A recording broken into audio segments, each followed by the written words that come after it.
एक बगीचे में एक छोटा सा फूल, घास का फूल, दीवार की ओट में ईंटों में दबा जीता था। तूफान आते थे, उस पर चोट नहीं हो पाती थी। ईंटों की आड़ थी, सूरज निकलता था, उस फूल को नहीं सता पाता था। उस पर ईंटों की आड़ थी, वर्षा होती थी, वर्षा उसे गिरा नहीं पाती थी, क्योंकि वह जमीन पर पहले से ही लगा हुआ था। पास में ही उसके गुलाब के फूल थे। एक रात उस घास के फूल ने परमात्मा से प्रार्थना की कि मैं कब तक घास का फूल बना रहूंगा। अगर तेरी जरा भी मुझ पर कृपा है तो मुझे गुलाब का फूल बना दे। परमात्मा ने उसे बहुत समझाया कि तू इस झंझट में मत पड़। गुलाब के फूल की बड़ी तकलीफें हैं। जब तूफान आते हैं तब गुलाब की जड़ें भी उखड़ी उखड़ी हो जाती हैं, और जब गुलाब में फूल खिलता है तो खिल भी नहीं पाता कि कोई तोड़ लेता है। और जब वर्षा आती है तो गुलाब की पंखुड़ियां बिखर कर जमीन पर गिर जाती हैं।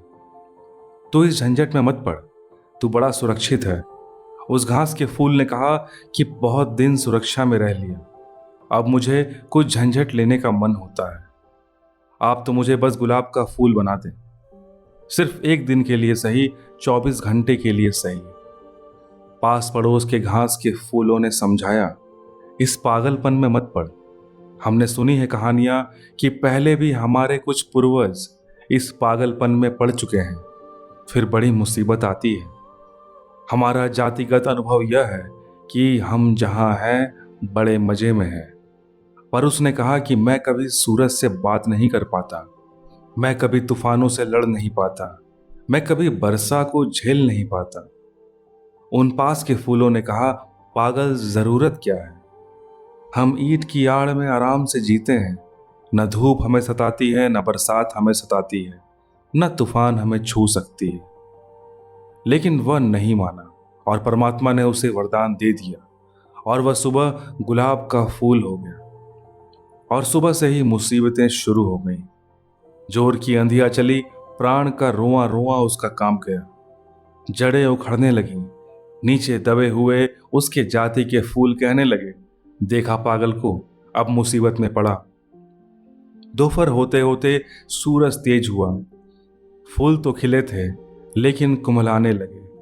वर्षा आई, पंखुड़ियां नीचे गिरने लगी।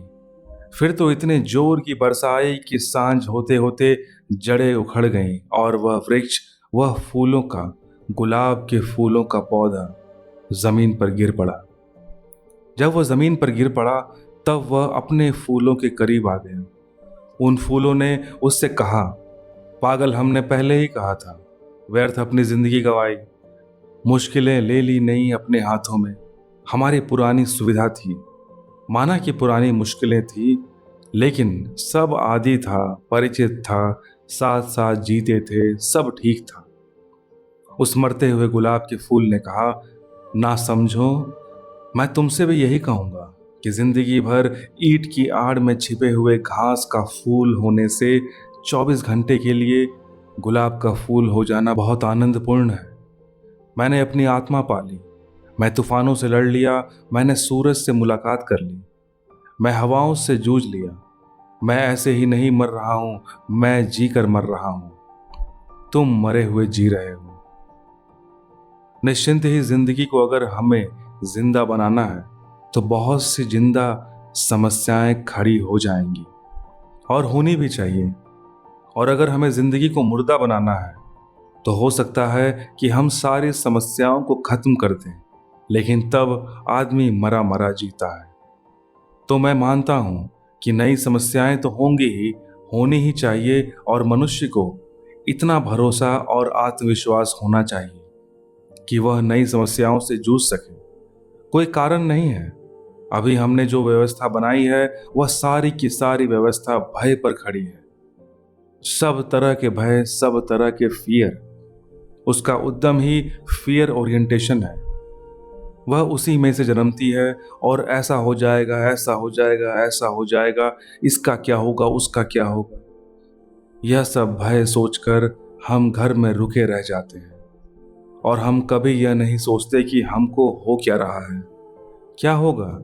इस डर से नया कदम नहीं उठाते और जो हो रहा है उसको देखते नहीं, क्योंकि उसे देखेंगे तो नया कदम उठाना पड़ेगा और फिर पता नहीं क्या होगा।